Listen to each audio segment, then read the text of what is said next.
Screen के उस पार बैठे शख्स को मेरी तरफ से सलाम। उम्मीद है आप जो भी हैं जहाँ से भी हैं खुश होंगे।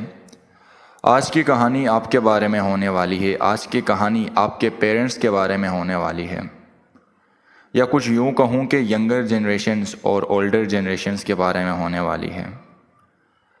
अब इस कहानी को आगे बढ़ाने के लिए हमारी मदद करेंगे रशिया के जाने माने राइटर इवान सर्गेविच तुर्गनेव, जिन्होंने 1862 यानी 1862 में एक किताब लिखी थी जिसका नाम था fathers and sons, this one. अब ये किताब जो है एक फिलोसफिकल थीम पे लिखी गई है जिसका नाम है नाइलिज्म। अब इसमें बहुत सारी बातें हैं, बहुत सारे कॉन्सेप्ट्स हैं जिनको हम ब्रीफली एनालाइज कर सकते हैं। तो फ़िलोसफ़ी समझने से पहले इस किताब को समझते हैं, इस किताब के कैरेक्टर्स या सेटिंग जो है उसको समझते हैं। अब हमारे पास इस किताब की जो सेटिंग कही गई है या की गई है वो रशिया के अंदर है, सेंट पीटर्सबर्ग में।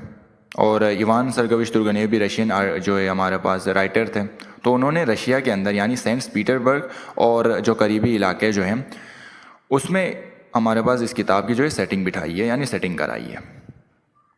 अब मतलब ये जो है ओवरऑल कहानी वहाँ की है। अब कहानी में हमारे पास दो किस्म के कैरेक्टर्स हैं, एक हमारे पास ओल्डर जनरेशन के जी और दूसरे यंगर जनरेशन के। अब ओल्डर जनरेशन में दो मेन कैरेक्टर हैं। ओल्डर जनरेशन में पहला तो है जी पावेल किर्सनोव और दूसरा निकोलाई किर्सनोव। अब ये दोनों आपस में भाई हैं। अब पावेल किर्सनोव जो है, पावेल किर्सनोव की अगर हम बात करें वो थोड़ा सा एक्सट्रीम है, इन काइंड ऑफ एक्सट्रीम है। और वो हमारे पास जी ट्रेडिशनल जो रूल्स होते हैं, यानी हमारे पास जो चीज़ें कन्वेंशनल जो चली आ रही है ना, उनको बहुत ही कोई एक्सट्रीम लेवल पे फॉलो करते हैं। चाहे वो रिलीजन हो, चाहे वो कल्चर हो, या चाहे वो किसी चीज़ को भी लेके वो ये है कि भाई ये चीज़ें चेंज नहीं होनी चाहिए। He is a bit against modernisation, he is a bit against a kind of reform in anything regarding religion, regarding culture, regarding anything which has been followed conventionally and traditionally. अब उसी के भाई जो हैं Nikolai किर्सनोव, Nikolai किर्सनोव जो है इन चीज़ों को लेके थोड़े नरम दिल हैं जी, थोड़ा बहुत एक टाइप ऑफ मॉडर्न है, but still he used to follow the traditional rules and all that in terms of religion और इन टर्म्स ऑफ कल्चर। अब हमारे पास निकोलाई पेट्रोविच किर्सनोव जो है उनका एक बेटा होता है जिसका नाम है आर्केडी किर्सनोव। अब आर्केडी किर्सनोव जो है यूनिवर्सिटी गया होता है अपनी तालीम के लिए सेंट पीटर्सबर्ग। वो तकरीबन सालों बाद जब घर आता है तो अपने साथ एक दोस्त को ले आता है जिसका नाम है येवगनी बेजरोव। अब पहला तो हमारे पास ओल्डर जनरेशन है जिसमें पावेल है और निकोलाई। दूसरे हमारे पास क्या, यंगर जनरेशन। अब यंगर जनरेशन में हमारे पास निकोलाई का बेटा जो है आर्केडी और उसका दोस्त बेजरोव है।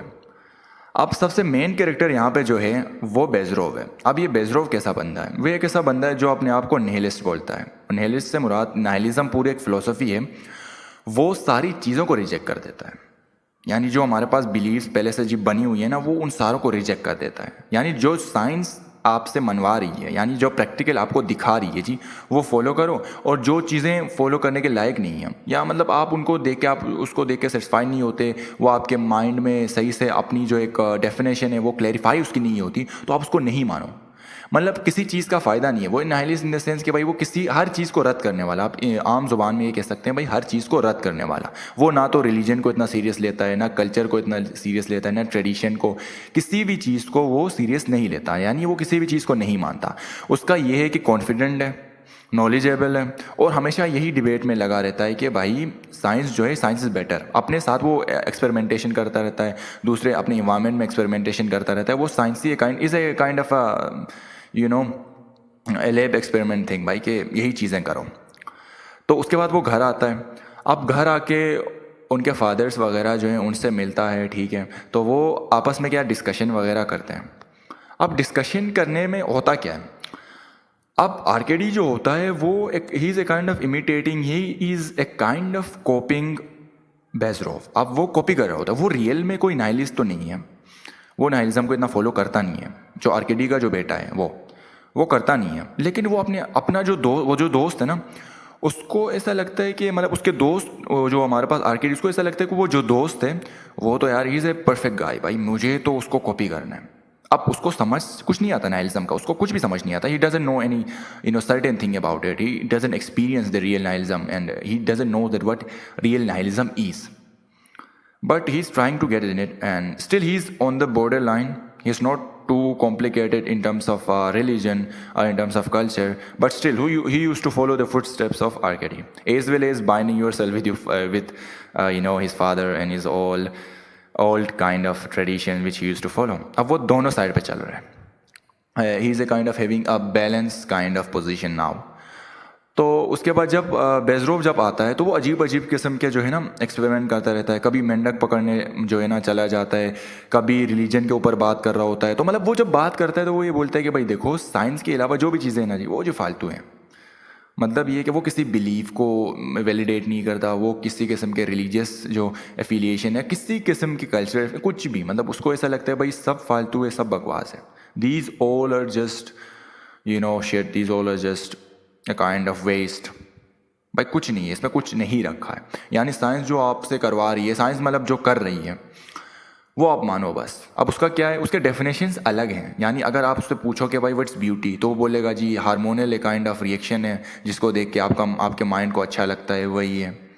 तो वो प्यार को बायोलॉजी बोलते हैं. It's just the kind of rush of hormones in your body, love वगैरह. It's not a kind of supernatural thing, और ये कोई ऐसी चीज़ नहीं है भाई. ये बोलते हैं कि it's a kind of human thing. वो तो बस एक इमोशंस की वजह से जो हो रही है, और वो इमोशंस नेचुरल है, इट्स ट्रूली नेचुरल. इसको कंट्रोल किया जा सकता है, इसको आप जी वो नेगलेक्ट कर सकते हैं. और वो किसी से प्यार नहीं करता. मतलब उसका ये है कि वो बहुत ही कोई लॉजिकल है. यानी वो लॉजिक के अलावा किसी चीज़ को नहीं मानता. He doesn't follow beliefs.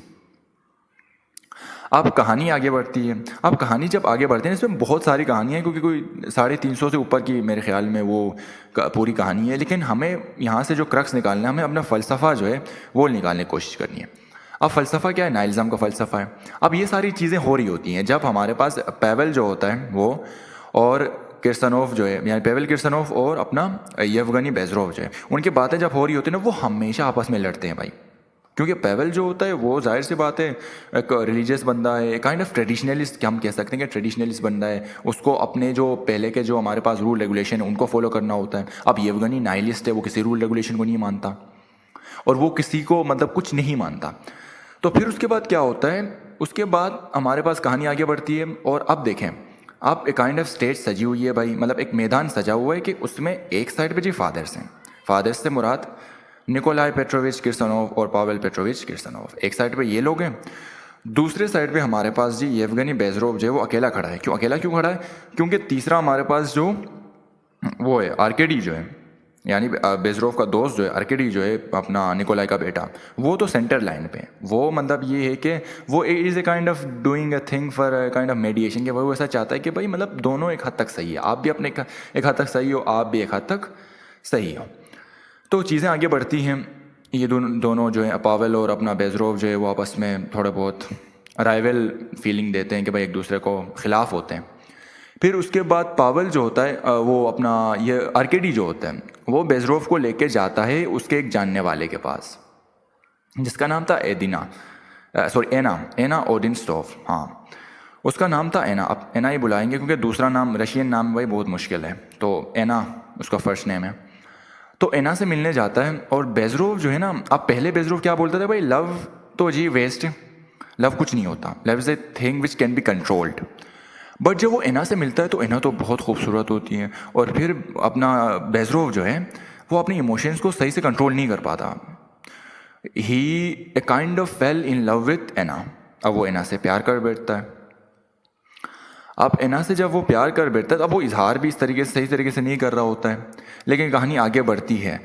फिर जाके हमारे पास आर्केडी जो है उसको भी सही तरीके से रियलाइज़ होता है. और दूसरा बेजरोव सबसे जो काइंड ऑफ एक्सट्रीम जो माइंड सेट रखता था कि भाई लव कुछ नहीं होता, फीलिंग्स वगैरह कुछ नहीं होती, इमोशंस वगैरह कुछ नहीं होते जी, सिर्फ साइंस होते हैं, सिर्फ लॉजिक होता है. फिर उसको जाके पता चलता है कि भाई चीज़ें ये भी हैं, एक्सपीरियंसेस ये भी हैं, इफ़ेक्ट ये भी करते हैं. और फिर उसके बाद उसका नज़रिया जो है ना वो बदल जाता है. यानी फिर उसका नज़रिया बदल जाता है. वो उससे अब देखो उसकी एंडिंग किस तरीके की होती है यार. एंडिंग इस तरीके की होती है कि आप ये बेजरोव जो है डॉक्टर है, तो वो पेशेंट को ट्रीट करते हुए ना उसको बीमारी लग जाती है, और उस बीमारी की वजह से क्या होता है, वो मर जाता है. अपने पास जो मेन हीरो जो था या मेन कैरेक्टर जो था Yevgeny Bazarov, he died due to infection, वो मर जाता है. लेकिन मरने से पहले एक चीज़ को क्लैरिफाई होती है, जो हमें भी क्लैरिफाई होनी चाहिए, जो हमें भी समझनी चाहिए। एज ए ह्यूमन बहुत सारी ऐसी चीज़ें हैं जिसको हम कैलकुलेट तो कर सकते हैं। वी कैन से कि भाई हम ऐसा करेंगे तो उसका आउटकम ऐसा निकलेगा, बट कुछ ऐसी चीज़ें भी हैं जो लॉजिक से थोड़ी बहुत परे हैं, लॉजिक से थोड़ी बहुत हटके हैं। अब हमारे पास येवगेनी बेज़रोव जो है ना, वो बैलेंस नहीं समझ पाया। या तो वो इस एक्सट्रीम पॉइंट पे जाता था जी, या वो इस एक्सट्रीम पॉइंट पे जाता था। अब मसला उसके साथ ये हुआ कि he acts like a kind of robot. उसको इमोशंस क्या हैं, उसको लव जो है वो क्या है, उसको केयर जो है वो क्या है, उसको रिस्पेक्ट जो है वो क्या है, वो चीज़ें समझ नहीं आती थी। It doesn't know. अब उसका मसला ये है। अब दूसरे एंड पे पावेल जो है उसका भी मसला है। उसका मसला क्या है कि वो बहुत ज़्यादा एक्सट्रीम है। अब चीज़ें वक्त के साथ बदलती हैं, every single thing is a kind of expiry date. So अब हमें ये चीज़ें समझनी चाहिए कि कुछ चीज़ें कुछ वक्त तक अच्छी लगती हैं, उसके बाद चीज़ें जो है that doesn't mean to suit for every situation. भाई हर उसके लिए तो वो सूट नहीं करती ना, तो चीज़ें चेंज करनी होती है, रिफॉर्म करने होते हैं, चेंजिंग करनी होती है, बट वो चेंजिंग विद टाइम होता है। अब ओवरऑल हमारी कहानी तो यहाँ पे ख़त्म होती है। इससे हम बहुत कुछ अच्छा समझ सकते हैं कि नाइलिज्म की जो फ़िलोसफ़ी दी गई थी, अब नाइलिज्म की फ़िलोसफ़ी जो है जिन फ़िलोसोफर्स ने दी थी, एब्सर्डिज्म, जैसे नाइलिज्म और एब्सर्डिज्म और जो है बहुत सारा एक दूसरे के साथ कनेक्टेड है। अब जैसे एब्सर्डिज्म में भी यही कि यार आप जितना भी अच्छा कर लो तो यूनिवर्स को उससे क्या, उसमें खालीपन तो रह जाना है, नथिंगनेस तो है। अब इसी तरीके से नाइलिज्म है कि भाई कुछ रियलिटी नहीं है, कुछ नहीं है, बस वो है कि हर चीज़ को आप रिजेक्ट कर देते हो, हर चीज़ को आप एक ऐसा समझते हो कि भाई it's not the reality, is not the real thing, and every single thing is a waste, just waste of time, waste of resource of, like इस तरीके का माइंड सेट होता है। तो आपको बैलेंस लेके आना है अपनी लाइफ में। जगह अगर आप आगे बढ़ना चाहते हो तो आप बैलेंस लेके आओ। You should have a kind of growth mindset. अब देखो, आप पावेल, हमारे पास जो थे पावेल पेट्रोविच किर्सनोव, उसकी तरह अगर बहुत ही कोई फिक्स्ड माइंडसेट लेके आओगे, बहुत एक्सट्रीम माइंडसेट लेके आओगे, तब भी आप फंसोगे। या हमारे पास येवगेनी बेज़रोव की तरफ सिर्फ और सिर्फ जी एक चीज़ को लेके आप चलोगे तो फिर तब भी फंसोगे। यानी तब भी आप उस you can't have a kind of satisfactory life, you can't have a kind of happy life. तो हैप्पीनेस के लिए आपने दोनों एंड को थोड़ा बहुत बैलेंस करना होता है। सो द मेन थिंग क्या है कि बैलेंस है। The main thing is the balance. You don't have to be so shapeless, you don't have to be so rigid. भाई नहीं, आप एक बैलेंस लेके आओ, अपने रूल्स रेगुलेशन आप बनाओ भले, लेकिन उसको इस तरीके से बनाओ कि वो सोच समझ के बने हों। आप उसकी तकलीद नहीं करो। तकलीद इन द सेंस के you are following without analysing that. आप ऐसा नहीं करो। You should analyse certain things and then you should follow that. So इस ओवरऑल कहानी का भी और इस ओवरऑल वीडियो का भी मकसद ये था कि आप अपनी लाइफ में अगर बेटर बनना चाहते हो तो हर पर्सपेक्टिव से आपको सोचना होगा, और जो पर्सपेक्टिव एट द एंड आपके लिए बेस्ट हो तो आपको वो फॉलो करना होगा। लेकिन फॉलो करने से पहले आपने सिर्फ एक चीज़ देखनी होगी कि आया ये चीज़ जो है क्या ये सही है, क्या गलत है। अब इसमें बहुत सारी चीज़ें हैं जिससे आप उसको आइडेंटिफाई करोगे, लेकिन please if you are doing something at least for a couple of times you should think, you should have a kind of judgment, you should have a kind of analysis, you should have a kind of certain knowledge about that thing, and then you should follow that।